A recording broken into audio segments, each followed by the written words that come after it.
The book had its beginnings in a walk that Sadhguru and I once took. We were walking around the ashram, I remember. I think it was sometime in 2006.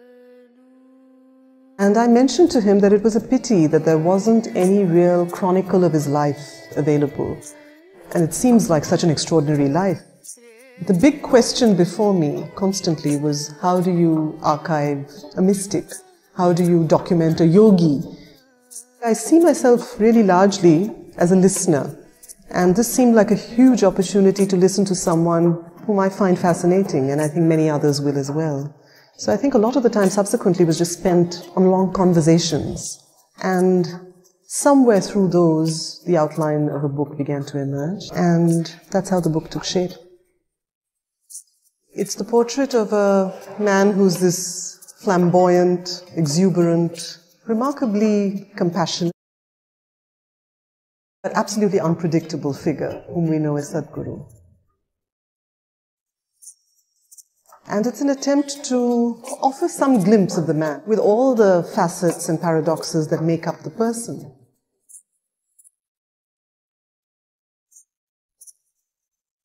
On the one hand, there is this warm, friendly, funny, irreverent, provocative, endearingly human person whom many of us know.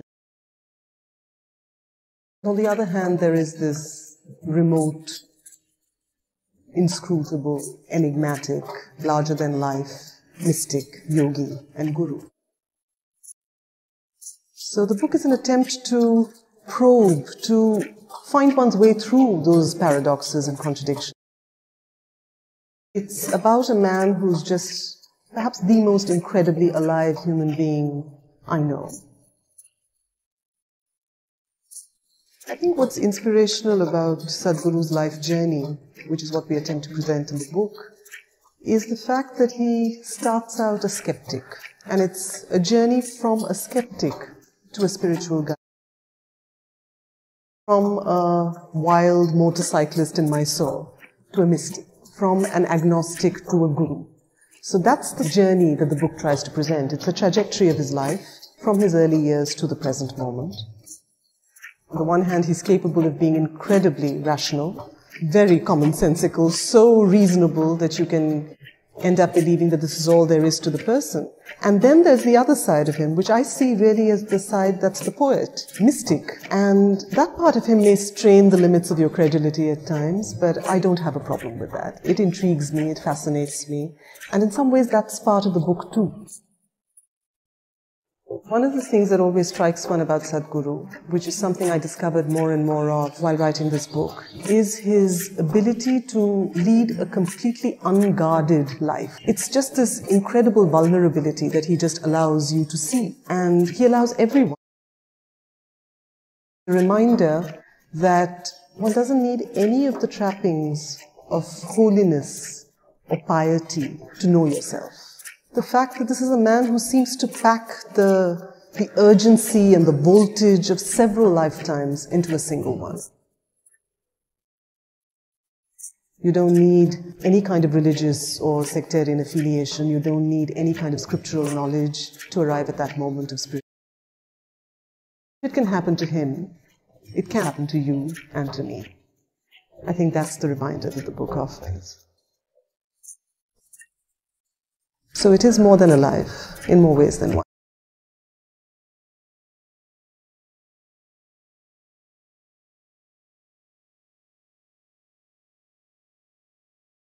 Si quelque chose de terrible vous arrive, vous ne devriez jamais l'oublier. Parce que si vous l'oubliez, vous pourriez encore retomber dedans. Cela a lieu essentiellement parce qu'on n'a pas appris à nos enfants et aux gens dans le monde comment utiliser nos facultés. Alors, tout fait mal. Ma prochaine question pour vous, Sadhguru, c'est quand un malheur arrive à quelqu'un, on sait que ça lui pèse toujours sur la conscience, qu'elle y pense très souvent.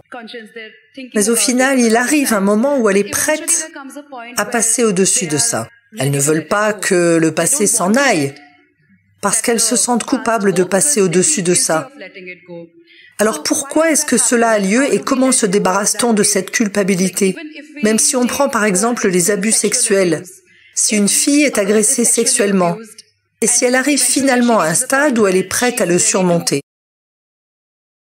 mais elle se sent coupable de passer au-dessus de ça parce que ça l'a perturbée pendant très très longtemps. Et pas qu'elle, son entourage aussi. Alors, est-ce que c'est bien de passer au-dessus de ça à ce moment-là ou comment faire face à une telle situation? Voyez, je pense que ce conflit vient d'un malentendu selon lequel si quelque chose de désagréable ou de terrible arrive dans notre vie, ça peut juste arriver à n'importe qui de très nombreuses façons. Si ça arrive, les gens croient qu'ils doivent l'oublier. Non, vous ne devriez jamais l'oublier. Si quelque chose de terrible vous arrive, vous ne devriez jamais l'oublier, parce que si vous l'oubliez, vous pourriez retomber dedans. Mais on doit connaître la distinction entre ce qui est mémoire et ce qui est vivant. Vous êtes vivant. La mémoire est une mémoire morte. Vous êtes censé l'utiliser comme une sagesse, pour faire en sorte que de telles choses ne vous arrivent plus dans votre vie. Mais c'est un fait que pour la plupart des gens, ce qui s'est passé il y a 10 ans, ils en souffrent encore. Ce qui pourra arriver après-demain, ils en souffrent déjà. Oui ou non? Ce qui est arrivé il y a 10 ans, ou même il y a 10 jours, n'existe pas en ce moment. Est-ce que ça existe? Ça existe? Non. Ce qui pourrait arriver après-demain n'existe pas là maintenant. Est-ce que ça existe? Non. Donc vous souffrez essentiellement de quelque chose qui n'existe pas. Combien d'entre vous sont étudiants en psychologie? Et y a-t-il un terme médical pour ces gens qui souffrent de quelque chose qui n'existe pas? Non, ne leur dites pas, s'il vous plaît, ils vont souffrir. Si vous souffrez de quelque chose qui n'existe pas, à un certain niveau, ça signifie la folie, n'est-ce pas? Ça peut vous paraître très cruel là maintenant quand je dis ça, parce que, oh, j'ai mes blessures. Voyez, vous portez vos blessures comme un badge, ne faites pas ça. Quand quelque chose de mal nous arrive, quand quelque chose nous blesse, on peut soit devenir sage, soit blessé. C'est le choix que nous avons.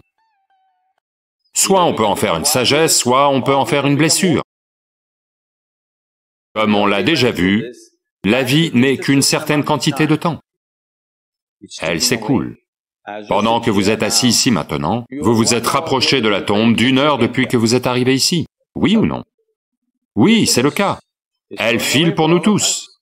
Donc avec ça, où trouve-t-on le temps de porter chaque expérience comme une blessure? Non. Cela doit devenir votre sagesse.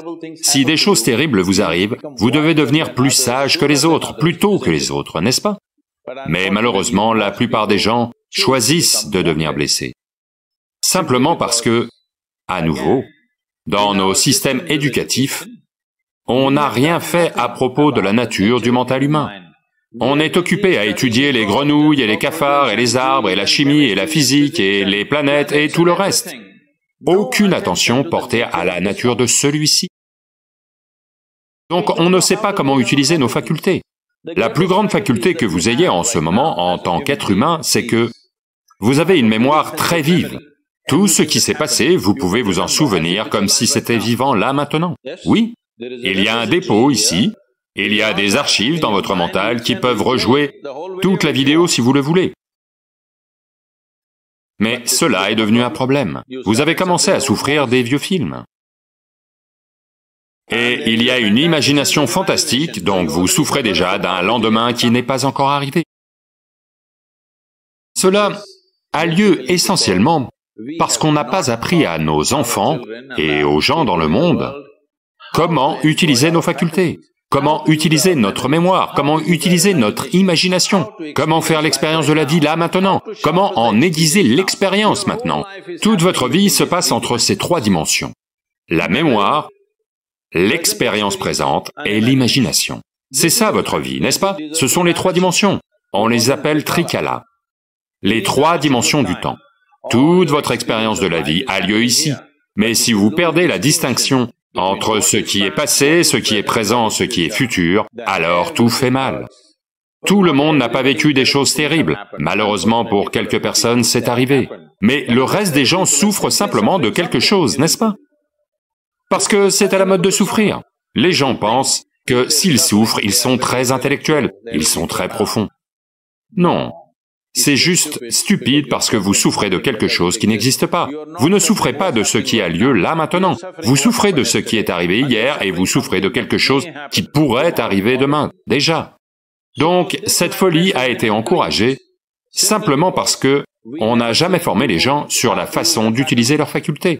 Êtes-vous d'accord avec moi pour dire que cette machine humaine que vous portez, et que je porte, c'est la machine la plus sophistiquée de la planète? Allô? Avez-vous lu le mode d'emploi? Le mode d'emploi, vous l'avez lu? Non. Quand allez-vous le lire? Le dernier jour? Si vous recevez un téléphone, si vous achetez un téléphone, devriez-vous lire le mode d'emploi dans les 3 premiers jours ou au bout de 3 ans quand vous vous débarrassez du téléphone? Au plus tôt, n'est-ce pas? Le premier jour, vous devez le lire. Alors seulement vous pouvez bien utiliser ce téléphone. Il en va de même pour celui-ci. Si vous ne comprenez pas la nature de ce qu'est ceci, comment allez-vous en faire usage? Il vous consume. Votre propre intelligence vous consume. Vous pouvez appeler ça stress, anxiété, douleur, souffrance, peu importe. Essentiellement, votre intelligence s'est retournée contre vous. C'est ça la seule réalité. Si votre intelligence travaillait pour vous, recevait des instructions de vous, vous vous maintiendrez extatique, n'est-ce pas? Allô?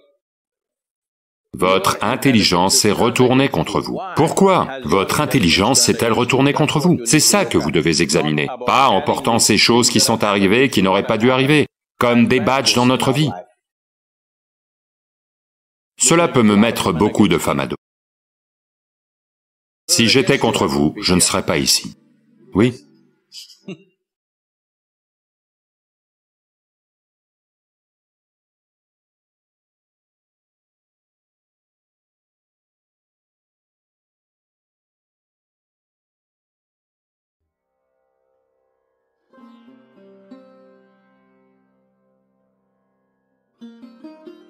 Si quelque chose de terrible vous arrive, vous ne devriez jamais, jamais l'oublier. Parce que si vous l'oubliez, vous pourriez encore retomber dedans. Cela a lieu essentiellement parce qu'on n'a pas appris à nos enfants et aux gens dans le monde comment utiliser nos facultés. Alors, tout fait mal. Ma prochaine question pour vous, Sadhguru, c'est quand un malheur arrive à quelqu'un, on sait que ça lui pèse toujours sur la conscience, qu'elle y pense très souvent. Mais au final, il arrive un moment où elle est prête à passer au-dessus de ça. Elles ne veulent pas que le passé s'en aille, parce qu'elles se sentent coupables de passer au-dessus de ça. Alors pourquoi est-ce que cela a lieu et comment se débarrasse-t-on de cette culpabilité? Même si on prend par exemple les abus sexuels. Si une fille est agressée sexuellement, et si elle arrive finalement à un stade où elle est prête à le surmonter. Mais elle se sent coupable de passer au-dessus de ça parce que ça l'a perturbée pendant très très longtemps. Et pas qu'elle, son entourage aussi. Alors, est-ce que c'est bien de passer au-dessus de ça à ce moment-là ou comment faire face à une telle situation? Voyez, je pense que ce conflit vient d'un malentendu selon lequel si quelque chose de désagréable ou de terrible arrive dans notre vie, ça peut juste arriver à n'importe qui de très nombreuses façons. Si ça arrive, les gens croient qu'ils doivent l'oublier. Non, vous ne devriez jamais l'oublier. Si quelque chose de terrible vous arrive, vous ne devriez jamais, jamais l'oublier, parce que si vous l'oubliez, vous pourriez retomber dedans. Mais on doit connaître la distinction entre ce qui est mémoire et ce qui est vivant. Vous êtes vivant. La mémoire est une mémoire morte. Vous êtes censé l'utiliser comme une sagesse, pour faire en sorte que de telles choses ne vous arrivent plus dans votre vie. Mais c'est un fait que pour la plupart des gens, Ce qui s'est passé il y a 10 ans, ils en souffrent encore. Ce qui pourra arriver après-demain, ils en souffrent déjà. Oui ou non? Ce qui est arrivé il y a 10 ans, ou même il y a 10 jours, n'existe pas en ce moment. Est-ce que ça existe? Ça existe? Non. Ce qui pourrait arriver après-demain n'existe pas là maintenant. Est-ce que ça existe? Non. Donc vous souffrez essentiellement de quelque chose qui n'existe pas. Combien d'entre vous sont étudiants en psychologie? Et y a-t-il un terme médical pour ces gens qui souffrent de quelque chose qui n'existe pas? Non, non, ne leur dites pas, s'il vous plaît, ils vont souffrir. Si vous souffrez de quelque chose qui n'existe pas, à un certain niveau, ça signifie la folie, n'est-ce pas? Ça peut vous paraître très cruel là maintenant quand je dis ça, parce que, oh, j'ai mes blessures. Voyez, vous portez vos blessures comme un badge, ne faites pas ça. Quand quelque chose de mal nous arrive, quand quelque chose nous blesse, on peut soit devenir sage, soit blessé. C'est le choix que nous avons. Soit on peut en faire une sagesse, soit on peut en faire une blessure. Comme on l'a déjà vu, la vie n'est qu'une certaine quantité de temps. Elle s'écoule. Pendant que vous êtes assis ici maintenant, vous vous êtes rapproché de la tombe d'1 heure depuis que vous êtes arrivé ici. Oui ou non? Oui, c'est le cas. Elle file pour nous tous. Donc avec ça, où trouve-t-on le temps de porter chaque expérience comme une blessure? Non. Cela doit devenir votre sagesse. Si des choses terribles vous arrivent, vous devez devenir plus sage que les autres, plus tôt que les autres, n'est-ce pas? Mais malheureusement, la plupart des gens choisissent de devenir blessés. Simplement parce que, à nouveau, dans nos systèmes éducatifs, on n'a rien fait à propos de la nature du mental humain. On est occupé à étudier les grenouilles et les cafards et les arbres et la chimie et la physique et les planètes et tout le reste. Aucune attention portée à la nature de celui-ci. Donc on ne sait pas comment utiliser nos facultés. La plus grande faculté que vous ayez en ce moment en tant qu'être humain, c'est que vous avez une mémoire très vive. Tout ce qui s'est passé, vous pouvez vous en souvenir comme si c'était vivant là maintenant. Oui, il y a un dépôt ici, il y a des archives dans votre mental qui peuvent rejouer toute la vidéo si vous le voulez. Mais cela est devenu un problème. Vous avez commencé à souffrir des vieux films. Et il y a une imagination fantastique, donc vous souffrez déjà d'un lendemain qui n'est pas encore arrivé. Cela a lieu essentiellement parce qu'on n'a pas appris à nos enfants et aux gens dans le monde comment utiliser nos facultés, comment utiliser notre mémoire, comment utiliser notre imagination, comment faire l'expérience de la vie là maintenant, comment en aiguiser l'expérience maintenant. Toute votre vie se passe entre ces 3 dimensions. La mémoire, l'expérience présente et l'imagination. C'est ça votre vie, n'est-ce pas? Ce sont les 3 dimensions. On les appelle trikala. Les 3 dimensions du temps. Toute votre expérience de la vie a lieu ici. Mais si vous perdez la distinction entre ce qui est passé, ce qui est présent, ce qui est futur, alors tout fait mal. Tout le monde n'a pas vécu des choses terribles. Malheureusement pour quelques personnes, c'est arrivé. Mais le reste des gens souffrent simplement de quelque chose, n'est-ce pas? Parce que c'est à la mode de souffrir. Les gens pensent que s'ils souffrent, ils sont très intellectuels, ils sont très profonds. Non. C'est juste stupide parce que vous souffrez de quelque chose qui n'existe pas. Vous ne souffrez pas de ce qui a lieu là maintenant. Vous souffrez de ce qui est arrivé hier et vous souffrez de quelque chose qui pourrait arriver demain, déjà. Donc, cette folie a été encouragée simplement parce que on n'a jamais formé les gens sur la façon d'utiliser leurs facultés. Êtes-vous d'accord avec moi pour dire que cette machine humaine que vous portez, et que je porte, c'est la machine la plus sophistiquée de la planète? Allô? Avez-vous lu le mode d'emploi? Le mode d'emploi, vous l'avez lu? Non. Quand allez-vous le lire? Le dernier jour? Si vous recevez un téléphone, si vous achetez un téléphone, devriez-vous lire le mode d'emploi dans les 3 premiers jours ou au bout de 3 ans quand vous vous débarrassez du téléphone? Au plus tôt, n'est-ce pas? Le premier jour, vous devez le lire. alors seulement vous pouvez bien utiliser ce téléphone. Il en va de même pour celui-ci. Si vous ne comprenez pas la nature de ce qu'est ceci, comment allez-vous en faire usage? Il vous consume, votre propre intelligence vous consume. Vous pouvez appeler ça stress, anxiété, douleur, souffrance, peu importe. Essentiellement, votre intelligence s'est retournée contre vous. C'est ça la seule réalité. Si votre intelligence travaillait pour vous, recevait des instructions de vous, vous vous maintiendrez extatique, n'est-ce pas? Allô? Votre intelligence s'est retournée contre vous. Pourquoi votre intelligence s'est-elle retournée contre vous? C'est ça que vous devez examiner, pas en portant ces choses qui sont arrivées, qui n'auraient pas dû arriver, comme des badges dans notre vie. Cela peut me mettre beaucoup de femme à dos. Si j'étais contre vous, je ne serais pas ici. Oui.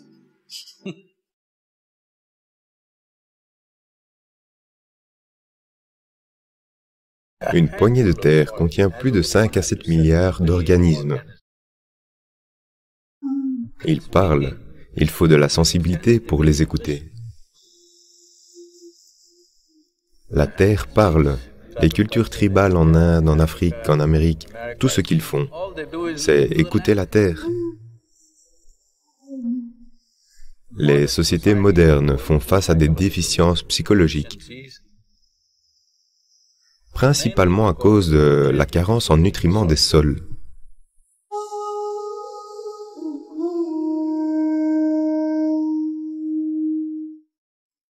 Aujourd'hui, en fait, cet après-midi, on a eu une discussion et je sais que les plantes et les animaux sont des choses vivantes, mais j'étais confuse. Est-ce que les sols sont une chose vivante?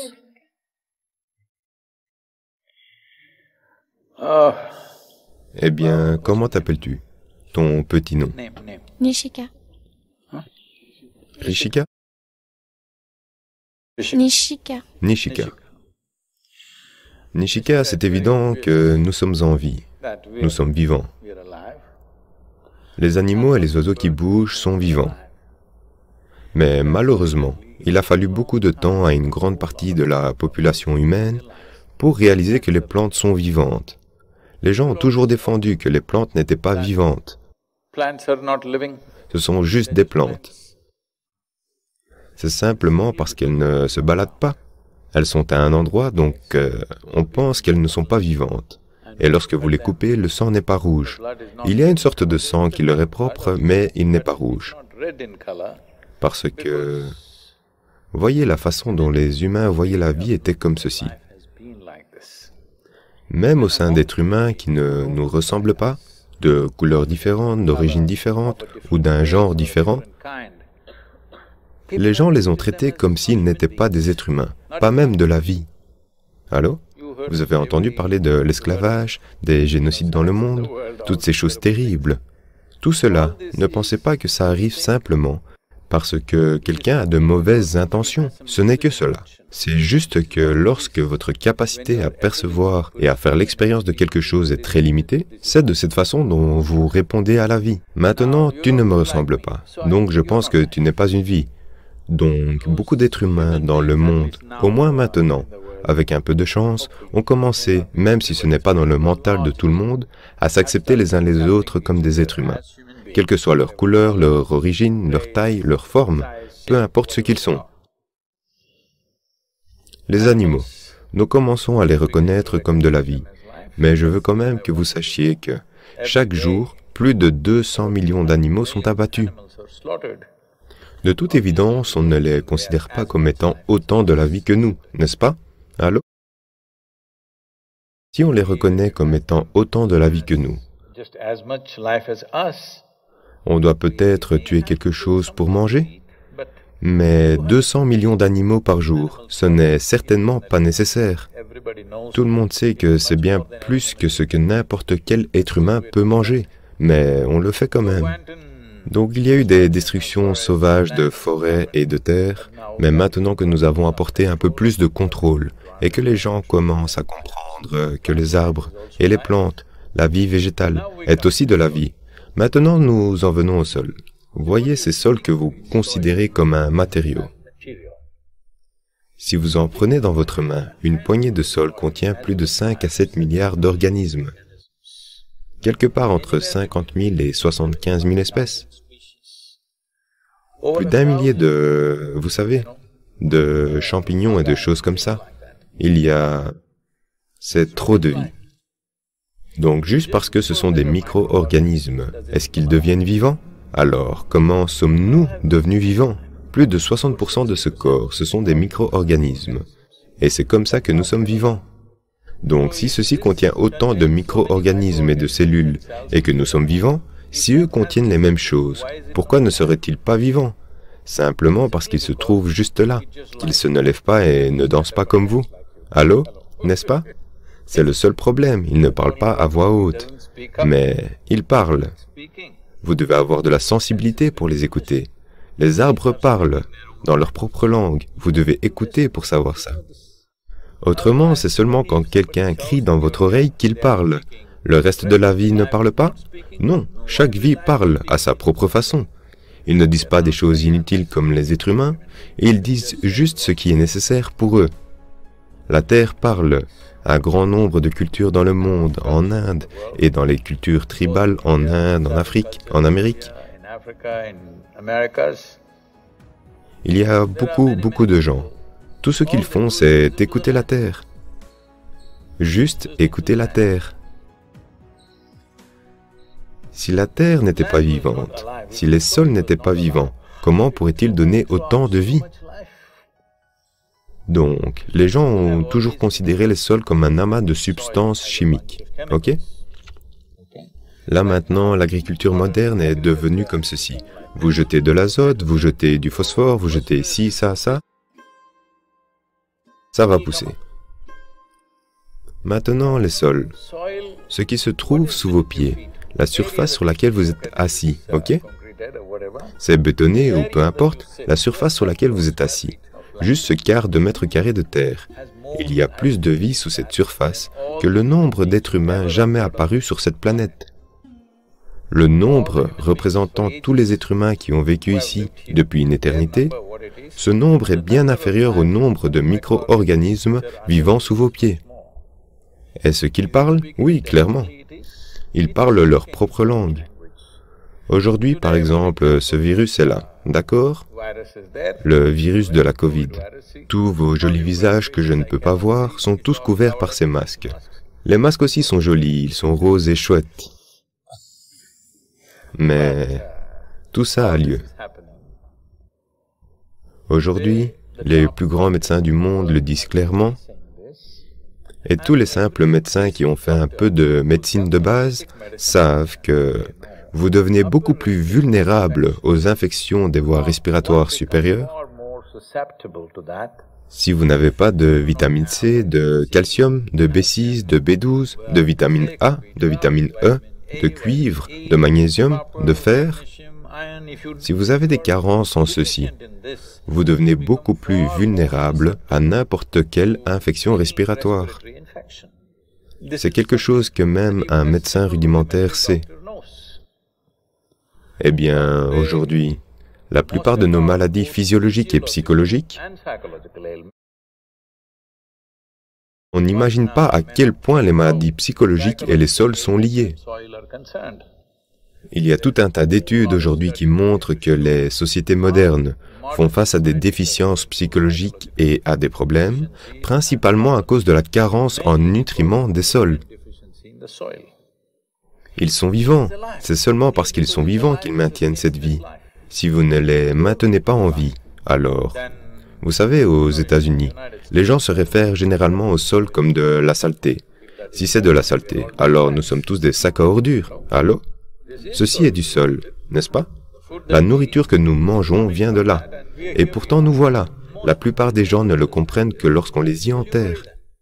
Ce nombre incalculable de personnes qui ont arpenté cette planète avant vous et moi, où sont-ils? Ils sont tous des terres cultivables. Ils enrichissent tous les sols.